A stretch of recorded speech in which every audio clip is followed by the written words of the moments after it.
The pros think it's all about the technical and they forget that it's all about the relationship. And guess what? When you're painting houses, it is not about the husband. The husband thinks he's making the decision, but the wife is saying who's coming onto the property. All of your time and attention should be focused on building a connection and building rapport and liking the energy with that housewife, because she's going to say to her husband, yeah, the pros are great, but I want to hire these guys because I like them and I can trust them and I'm going to feel safe.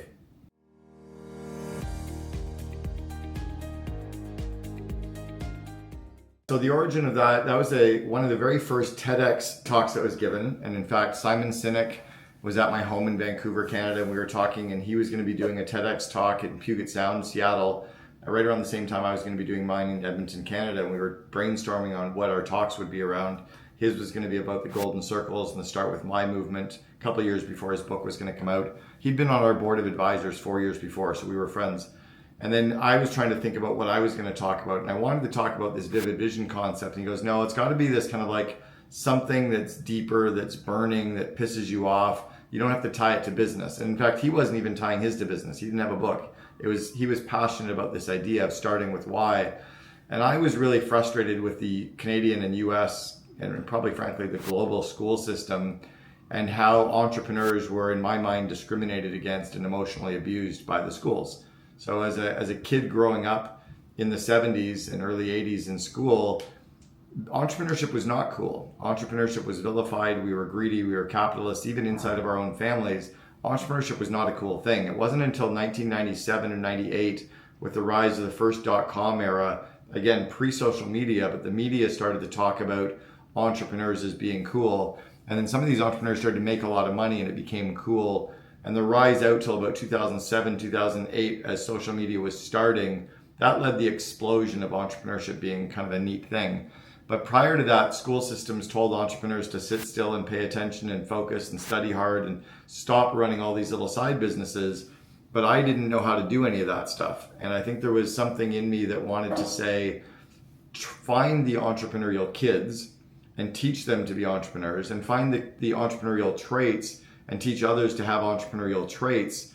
The problem that's happened that I've seen over the last 15 years is that entrepreneurship has become too trendy. And now everyone's trying to think that their kid should be an entrepreneur. It should be no different than being a lawyer or an engineer or an architect or a doctor or a dancer or a hockey player. You've got to really love that and be really good at that for you to go and do that. And I think 97% of the people would be horrible as entrepreneurs. So maybe we can give them some entrepreneurial skills, but let them go work for entrepreneurial companies. Maybe they can be freelancers for lots of businesses, but don't go start your own company. So my journey that I kind of chronicled it's called Let's Raise Kids to Be Entrepreneurs. It's still on the main TED website. We talked about how I was grown up in an entrepreneurial family, how my dad groomed my brother and my sister and myself to all be entrepreneurs. And then it's a lot of the systems and learnings that I got from that I think people can take to helping their kids be more entrepreneurial. I started coaching entrepreneurs in 1989. Coaching didn't become a thing until 1993, when Coach U and International Federation of Coaches started certifying people in business and life coaching. That was 1993. From 89 to 93, I'd coached 120 entrepreneurs. So I've been in the coaching and behind the scenes with entrepreneurs for 30 years. Entrepreneurs have a DNA, they have a makeup, a personality profile that is very different from the normal human. Most entrepreneurs are on the spectrum for bipolar disorder, meaning that they have very high manic stages and strong, stressful, depressing downs, and that roller coaster could be every hour or over the course of a day or a week, but we ride it more than the normal human does. Many entrepreneurs are ADD, and that's actually not a problem. It allows us to see everything that's happening out there. And then many entrepreneurs are already strong leaders when they're young, and they're kind of the wheel deal hustler, figuring stuff out people. If the person or the human is not predisposed to have those traits, they're probably not going to have the predisposed traits to be successful in business. One of the things that the venture capital community is finding right now is that kids who did very well in school, kids that were the straight A students and always did really, really well and didn't struggle with ADD and bipolar, are making horrible entrepreneurs. They're good at coming up with ideas, they're articulate, and they can get people to invest, but they suck at the ability to see everything, prioritize quickly, make decisions quickly. They often get bogged down in perfectionism and trying to model everything out with pivot tables, whereas entrepreneurs need to see it and go and act and kind of fly the plane and build the plane at the same time. And then when we hit adversity, because as entrepreneurs and kids in school that struggled so much and got crappy grades, we're used to adversity. We're used to failing constantly. But the kid who got straight A's all the way through school, the first time they fail, they panic and seize out. For me, I'm like, I'm so used to failure. I never got more than I only got one A on a single university paper in my entire time. Like, I was horrible in school. So I'm used to failure. Failure is a part of how you move forward. When I hear a no, the only time, and I teach my kids this, the only time no means no is in the bedroom. Anytime you hear no after that means you're not explaining yourself properly. You got to handle the rejection, move around, be tenacious, try a different way. Cold call 74 more times because the 75th person's going to say yes. Those are all leadership traits and entrepreneurship traits that we can groom in our kids. But I wouldn't try to make someone who doesn't already have a lot of those traits an entrepreneur, right? I don't have any of the creative traits to be anything on the artist side. I've always sucked at art and creative. I can't sing, my brain just doesn't work that way. The things that I like to help kids become more entrepreneurial. Let them run the business. Run your own damn business. It drives me crazy when I see a kid running the lemonade stand that clearly their mom and dad made the freaking sign and built the stand, and mom is standing behind them waving cars in. That's not teaching your kid anything. In fact, it's hurting the kid's confidence because they know you're flagging in their friends and they feel stupid doing it. And they don't even like the sign because they wanted to do it slightly differently. And all they see is mommy makes a good sign. You've destroyed their confidence. What I want you to do is let your kid make their own crappy sign. Make your kid stand out at the end of the driveway. When they come in 20 minutes later saying nobody's buying, coach them and send them back out to try and fail again, and they'll get better at it. But if you're out there doing it for them and building it for them, they're not learning anything. So all of the little business ventures that I had before I turned 17 allowed me to run my first business, my house painting business. When I was 20, I had 12 full-time employees for me, painting 6 houses concurrently. We painted 6 houses at a time. I was only 20 years old, but I'd learned how to handle objection, how to manage my time, how to cold call, how to sell, how to do pricing when I was 8, 9, 10 years old. I was doing negotiations on price with a dry cleaning company when I was 7. So for real, I was negotiating with a dry cleaner on taking back coat hangers so they pay a recycling fee. He wanted to give me 2 cents a coat hanger. I wanted 3 cents a coat hanger. And I said, how about 2.5? And he laughed and he went, how old are you? And I said, 7. How about 2.5? And he went, fine, I'll give you 2.5 cents a coat hanger. This is crazy. Somehow intuitively, I knew that no didn't mean no. And I knew that until he said F off, or I'm certainly not, that 3 was still an option or somewhere in between might be.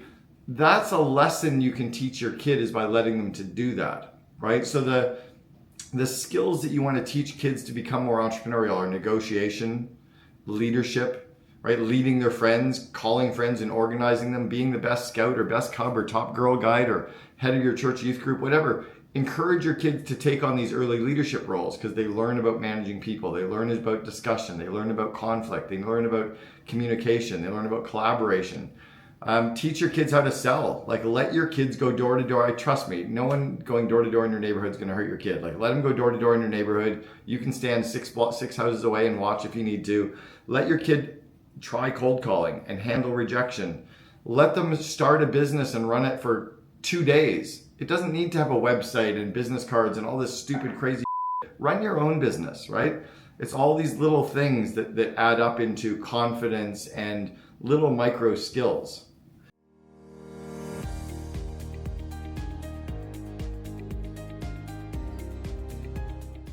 Our job as a leader is to grow people. So our job as a CEO or an entrepreneur is to grow our first managers. Our job as managers is to grow our direct reports. Our job as a parent is to grow the skills and the confidence and the connections of our kids so they can move out of the house and go get a job and run their own house and have a spouse or a partner and make babies. Our job is to get them out of the freaking house, not to keep them at home forever. So you have to constantly grow those people's skills. So if you know that one of the skills is rejection is okay, right? Again, that no only means no in the bedroom. It's why a marketer is terrible at doing sales, because as soon as they say no, they run away.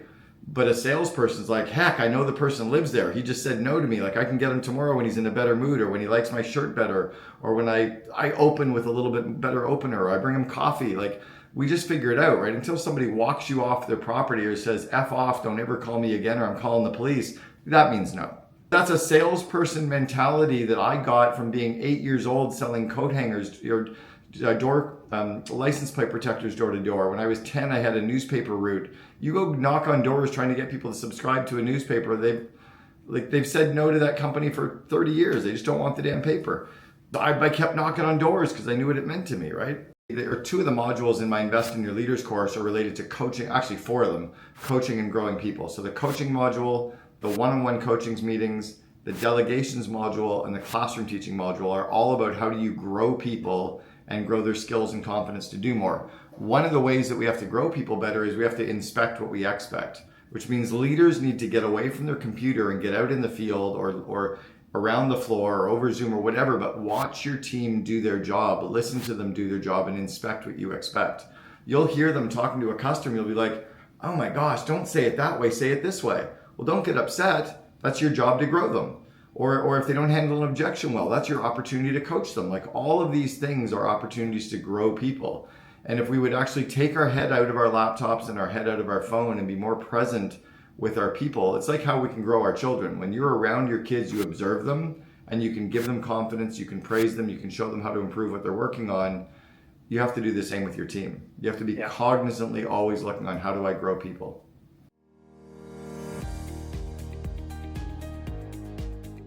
I grew up in a city called Ottawa, Canada, and went to school there, for university. And I was walking through one of the buildings in the university and I found a flyer on the floor that said, earn $10,000 and run your own business. And I was throwing the flyer out and I stopped and read it. And the company was called College Pro Painters. And College Pro Painters was a franchise for university students to buy a house painting franchise. And then they would train us on how to run a business. So I tried it, and my dad, I had to sign a 67-page franchise agreement. My dad said, you know what, at your age, there's no better time in your life to go bankrupt, because if you fail, you can start again. You don't have anything to lose anyway. Go for it, and I'll help you, and your mom will help, and like, you got this. You've been doing stuff like this your whole life. You're made for this. So I did it. I signed up, and I was terrified, and I was so scared of failing. In fact, this is kind of what people need to do if they're in coaching programs. Do what your coach tells you. Your coach isn't going to tell you something if it's not for the best for you. So don't question everything. If you're reading a book, do what the book tells you. I think so often we're like, oh, my industry's different or my business is different. I was so scared of failing that I did everything that was in the franchise manual. And sure enough, I was successful. So yeah, in that first summer, I painted 78 houses. And we painted 78 houses in 13 weeks, because we did it from May 1st till August 31st. So imagine in your first 4 months of business that you paint 78 homes. We were cranking, right? I was 20. So I learned how to run a business. I did that for 3 summers. In my 3rd summer, we painted 148 houses in 4 months, which was crazy bonkers. My average job size was $780. So I was moving jobs every 2 days. 2 people per job site, 40-foot extension ladders, interior, exterior. I was doing all of it. And then I went and worked for the head office on how to recruit, hire, and train franchisees. And every year we had to recruit, hire, and train 800 new franchisees. And then in 4 months, they would hire 8,000 students to paint houses. And from May 1st till August 31st, we'd paint $64 million in houses. And then September 1st, all 8,800 kids would quit and go back to school. And the 30 of us at the top of the head office would go out and do it again. So that's where I really learned how to build companies and how to train people, recruit people, hire people, and grow them, was all at College Pro Painters. And then their sister company, which launched, I was actually offered the president role in 1989, is called Serta Pro Painters. And Serta Pro was a spin-off of the College Pro group, and they became kind of the big professional home services business.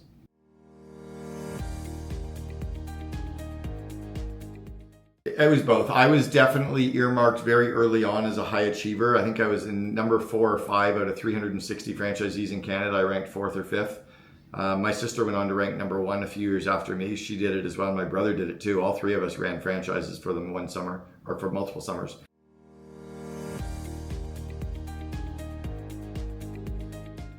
anytime you do something more than once, you should be able to create a system for that. So if you answer a phone, have a system for answering a phone. If you cold call, have a system for cold calling.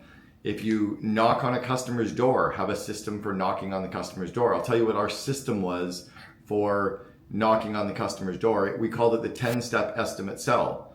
So step one was the setup. That was the initial phone call where we set up the on-site meeting. Then it was the arrival and introduction. Well, in the setup, we said, we'll be there exactly at 5 o'clock. As we parked the van, we would look at the home from the curb, and we called it the curb. And we would look at the home and picture it finished, picture the home completely painted. So we had this amazing energy that we showed up at versus the crappy peeling house that we can see from the outside. And then the arrival intro, as they opened the door, we would point to our watch and we go, yep, I'm here exactly on time. We would remind them right at the door, because everybody we're competing against didn't tell them they're showing up on time, didn't remind them they're showing up on time, didn't show up in clean clothing, probably had a cigarette hanging out of their mouth. So all of our stuff was scripted and systemized, but I could write you the 10-step estimate sell on a Post-it note. I could tell you exactly how we did the system, and that's why we could outsell all the pros. I was outselling these 30-year house painting Italian guys with the best tradesmen in the world that could literally outpaint us on any home. I could land 30 to 40% more of the jobs that we'd both estimate because I could outsell them, and I could charge more than they were charging because I could outsell them because of the system. So the systems are important to have predictability, to have scale, and to be able to train people on doing it in a better way, in a faster way, and in a more predictable way.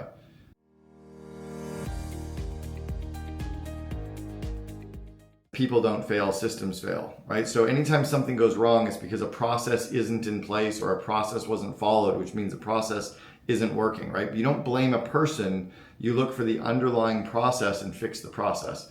What I like to do first, rather than where I'm going to put all the systems or processes, is can I write it on a Post-it note?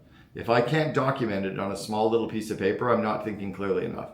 After I document it there, it can be in a Google Sheet or in a Google Doc, and it can be kind of this live, updated version of the system. Once you've used the system and you practice the system and you run with the system, then you can bring it into Process Street or Process.io or Trainual or Suite Process. You can put it into some software that can manage it and document it in a better way. But don't worry about how beautifully it's documented. Worry about how simply you've created it. So when we were building 1-800-GOT-JUNK, which became the largest junk removal service in the world, we used to Bob-proof our system. So there was a franchisee who I love dearly. He was the very first franchise. His name is Bob Herold. But Bob was a very average franchisee in a very tough market. He was in Buffalo. It was crappy weather in Buffalo. They'd get a lot of snow in the winter in Buffalo. He after the first 20 franchises were awarded, Bob would have never been awarded a franchise because he didn't have the skill set that we then started looking for. So he was an average franchisee with average skills in a horrible market. I wanted to make sure that any system that we could use could be used by one of Bob's employees in February in Buffalo.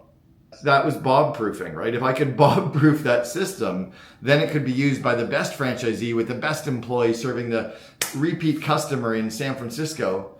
That's easy, right? So that's how I do it, as I think about Bob and Bob-proofing everything.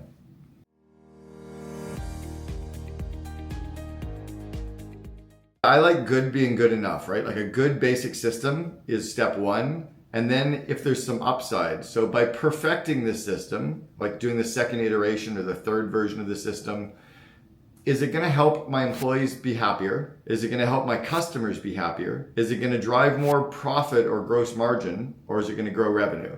If it's not going to do those things, then I'm not even going to do it. And then what's the return on time or investment of perfecting this system, right? Like how much upside am I going to get? Because there's some systems that if you work on those systems, you're going to have a much higher impact on profitability and customer and employee engagement, right? If you would train people how to sell and how to interact with the customers and how to show up on a job site and how to clean up a property and how to inspect, like if you would teach them the core stuff, all the other stuff takes care of itself. And I think so often, especially the technicians, the ones who are like the amazing painter, they're worried about stuff that doesn't necessarily need to be worried about. Like the customer's not pulling out the binoculars to look at the third floor soffit to see how perfect the cutting is. They're looking at the cutting and the brush marks on the front door. So just nail the front door. Like literally nail the front door, because everything else takes care of itself.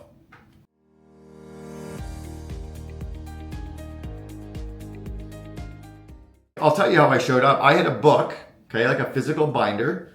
Like everybody, we know what binders are, right? Physical binder like this. It was yellow, College Pro colors, and it had 3 or 4 chapters. The initial chapter was about Cameron and College Pro. The second was a reference letter. It was actually a before photo and an after photo and a reference letter from every client that I'd done. And I started getting them from my first client. I got them from a bunch of clients. My sister, 5 years later, told the client at the time of the estimate, I'm not leaving your property until you give me a check, you give me a reference letter in writing, and you give me a hug. And if you're willing to sign up for that, I'll paint your house. She was landing 78% of the jobs that she was estimating and kept charging more because she had 200 reference letters and before and after photos. The customers didn't read them. They're just like, this is cray cray. And my sister's training on how to paint a house was 4 hours. But on sales and marketing and hiring and operations, it was fantastic. What we realized was it wasn't about painting. Even building 1-800-GOT-JUNK, I went out in the trucks on the first day and came back at lunchtime and started getting changed. And Brian, the CEO, said, what are you doing? It's only been half a day. I'm like, I know, I get it. It's not about junk removal. Building our business has nothing to do with junk removal. I get what we do. My son started working in the trucks at Got Junk 2 years ago when he was 19. He comes back at the end of his first day. He goes, this business has nothing to do with junk removal. It's all about customer engagement. How happy can you make the housewife? I'm like, you get it. The pros think it's all about the technical and they forget that it's all about the relationship. And guess what? When you're painting houses, it is not about the husband. The husband thinks he's making the decision, but the wife is saying who's coming onto the property. All of your time and attention should be focused on building a connection and building rapport and liking the energy with that housewife, because she's going to say to her husband, yeah, the pros are great, but I want to hire these guys because I like them and I can trust them and I'm going to feel safe.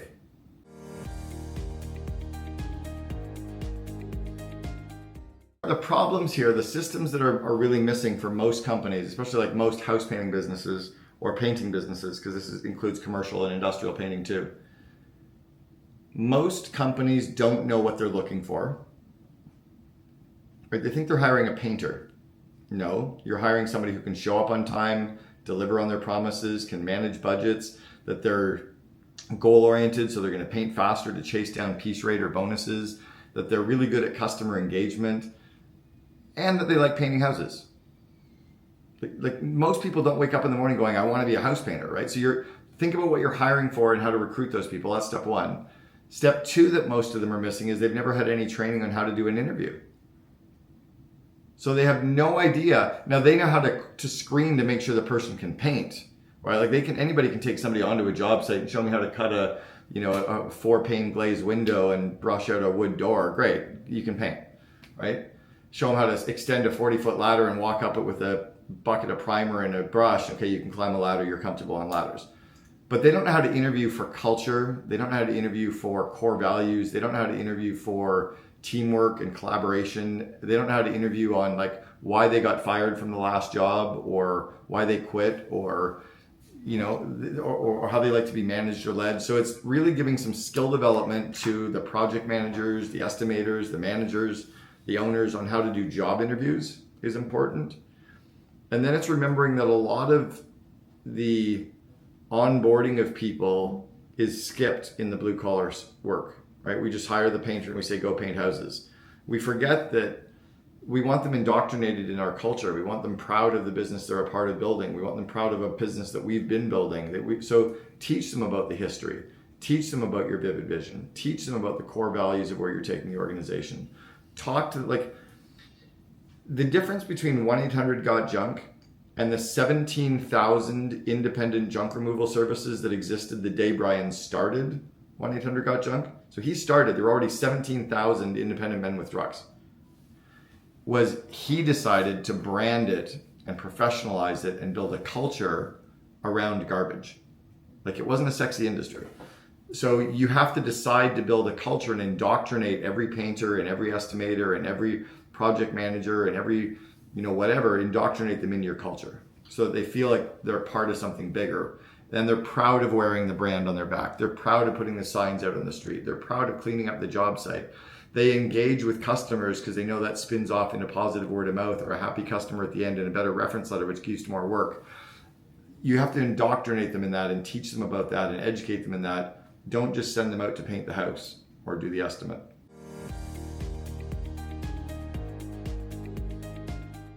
One is you're always be marketing, right? It's always be branding, always be like out there selling your business. And do you have branding and signage around every single job that you're doing, right? Everybody out here has seen the 1-800-GOT-JUNK trucks, right? We've all seen the big blue trucks driving around. My vehicle back in 1989, in fact, 1986, was a yellow van with massive College Pro Painters logos on the side of it, because I was absolutely going to make sure that every man, woman, and child in Sudbury, Canada knew of College Pro. And then I made sure that I had signs on every job site. I made sure that I had a sign on the left edge and the right edge of the property of every job site. I cold called for sign locations. I paid gas stations by saying, I'll buy all my gas here if you let me put a sign on your corner all summer. I parked my vehicle a block or like 10 blocks from my house so that people would see it more, and I'd walk down to my vehicle in the morning so people would anything you can do to be completely omnipresent and branded in marketing. That's number one. Number two is remember that all the people that you're hiring are to be connecting with the customer. They have to be customer friendly, happy humans. They asked Herb Kelleher, the founder of Southwest Airlines, how do you get all your employees to be so happy? He said, we hire happy people. If you want to have happy, engaged customers, hire happy, engaged employees. You can't train a person to be happy on customer service. You just feel that energy in every interaction, in the interview, in the video that they submit to you, in the on-site. You just feel it. It's who they are. It's how they treat the person at the coffee shop. But if you're hiring a blue-collar worker and expect them to put on a happy face, you are delusional. So that's number two, is hire those happy people who are connecting with customers. And I think number three is about saying no more often than we say yes. We have to be focused on the critical few things versus the important many things. We have to use our internal quick compass to say yes or no based on an ROI. How much people, time, and money am I going to put into something? What's the return on investment? Painting your vehicle and driving around your city is a very high ROI. It's a moving billboard 24 hours a day, right? I would do that. Focus on those critical few things.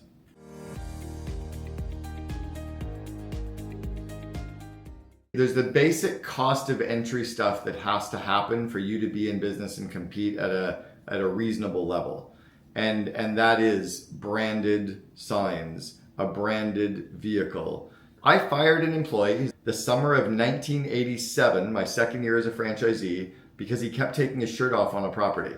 And I said that it was all related to workers' comp and being on site. You know what it was about? I didn't want a freaking guy walking around a property shirtless. I wanted a branded t-shirt because I didn't want other housewives on the street saying, yeah, he's cute, but I want to have more professional on my property.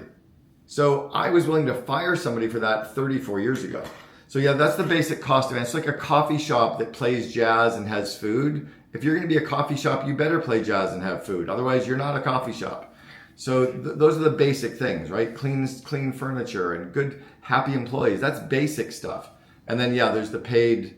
You need to get the proper return on ad spend and the proper cash conversion cycle off your cost of acquisition for sure. I had a franchisee at 1-800-GOT-JUNK one time. He called me up and he said, I want the next big marketing thing. And I said, are you parking your trucks in high strategic, high visibility areas like we talk about called parketing? He goes, no, I'm not. I said, are you putting out lawn signs on the weekend starting at 4 o'clock or 5 o'clock Friday when all the government workers have gone back and you pull them up Monday morning when they come back to work? No, I'm not doing that either. And are you doing the bingo? Are you putting out 5 flyers on one side of a house, 5 flyers on another, and 10 across the street for every job you do? He goes, no, I'm not doing that. I said, then I'm not giving you the 4 tactic. I'm not going to give you another marketing tactic when you're not doing the basic 3.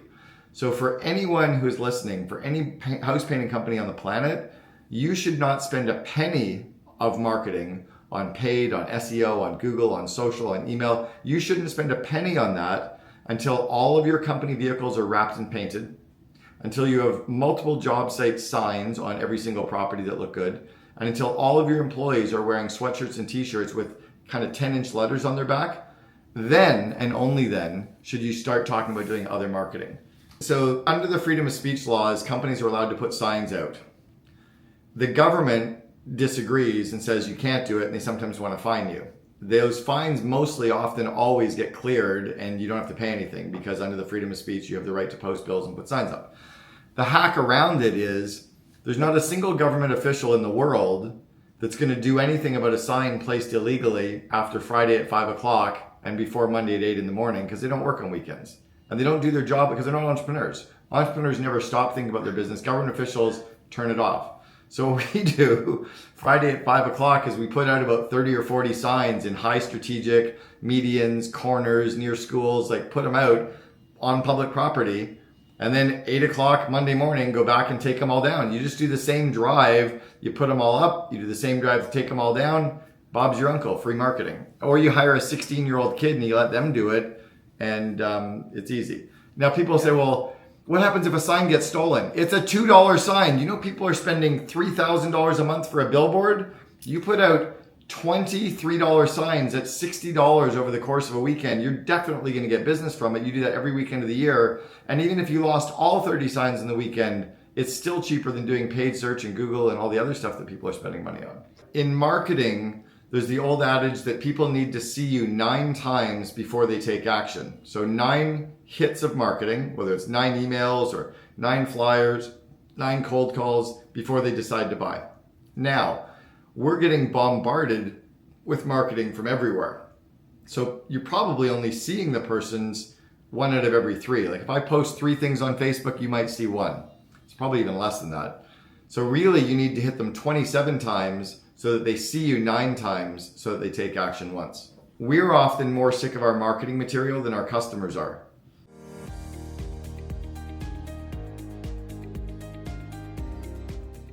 So my 6 books are Double Double, Free PR, The Miracle Morning for Entrepreneurs. I co-authored that with Hal Elrod, Vivid Vision, and The Second in Command.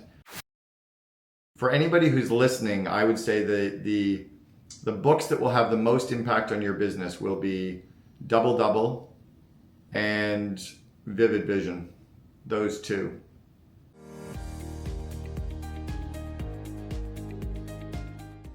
The 3 books that I would recommend, one is Traction by Gino Wickman. I think it has really good, elegant, simple systems for any small to mid-sized company that you can use. As soon as you get past 100 employees, the systems start to break down a little bit, but sub 100, it's really good. The second one that I would talk about is The Hard Thing About Hard Things. It's by Ben Horowitz. Really, really good stories and lessons around building a business in a wartime situation, like in a stagflation or a recession or inflationary times. Like these are different times than from 2010 till 2022 when everything was just going up. You've got to be a different kind of a leader in these next 2 years. So that one, The Hard Thing About Hard Things, is good.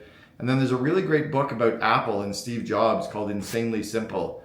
And it talks about Jobs' obsession with simplicity and how he brought simple systems in. And there's 10 good core lessons that you can pull from that book that are absolutely applicable to any size company. The Holdovers, the movie The Holdovers was freaking fantastic. It's about some kids who get stuck at a private school and they have to stay over the course of their school. But one that I think is a really fun, crazy, off the like different movie is called Derek Delgado's In and of Itself. It's an unbelievable, based on a true story, and it's this guy who basically does this magic act, but the magic act even becomes the movie, and it's crazy. It's really strong. Mulholland Drive is a David Lynch, and it's freaking great. And here's the best tip of the day. Download an app called Letterboxd. Letterboxd has the IMDb rating, the Red Tomatoes rating, it has Google reviews, it shows you which platform it's streamed on. So if it's like on Apple or Netflix or wherever, it shows you all of your friends' ratings on those movies, it shows you average ratings, length of time. It's freaking unbelievable. It even has trailers for them all. It's amazing. It's an all-in-one kind of movie. And you can even follow me on there and you'll see all the movies that I've watched, what my ratings are, and yeah, it's pretty strong. Well, I'm going to give you the analogy first of the 2 ladders. Every single person in our company that manages people is climbing up 2 40-foot ladders right beside each other. Their left hand and left foot are climbing up the skills ladder, and their right hand and right foot are climbing up the confidence ladder. So they go up their skills, they raise their confidence, they go up the skills. Like imagine climbing two 40-foot ladders right beside each other. If either of those ladders gets shaky, you freeze. And if you've got one foot on one ladder and one another, it gets kind of shaky, right? Our job is to grow their skills and grow their confidence and grow their skills and grow their confidence. So the Invest in Your Leaders course is the 12 core leadership skills that anybody in any company that manages people needs to be good at. And if you put them into that course, it grows their skills and their confidence, which allows you to delegate more to them, not have to manage them as tightly. They take on more responsibility because they feel confident. It's just a win-win for everybody. And these are the skills that I was trained in at College Pro Painters 35 years ago. The same skills that I trained Kimball Musk, Elon's younger brother, in 1993. And then when because he worked for me at College Pro Painters, as did his cousin who built Solar City. They were both trained in all these skills by me back in 1993. Here's something funny. When his brother Elon wanted to build Zip2 before PayPal, it was Elon and Kimball building Zip2. The original round of money that they raised from their first venture bank, they had one employee. The banker did not want to invest in Elon because he'd never done anything and he dropped out of aeronautical engineering. I had to do a call with their investment bankers and explain all the College Pro Painters experience that Kimball had had of running his house painting business for me. And that's why they invested. They wanted to raise 600 grand. Kimball called me that night. He's like, I don't know what you told them. I'm like, did I screw up? He goes, no, we wanted 600 grand and they gave us $3 million. That was in January of 95. 2.5 years later, they sold Zip2 for $318 million cash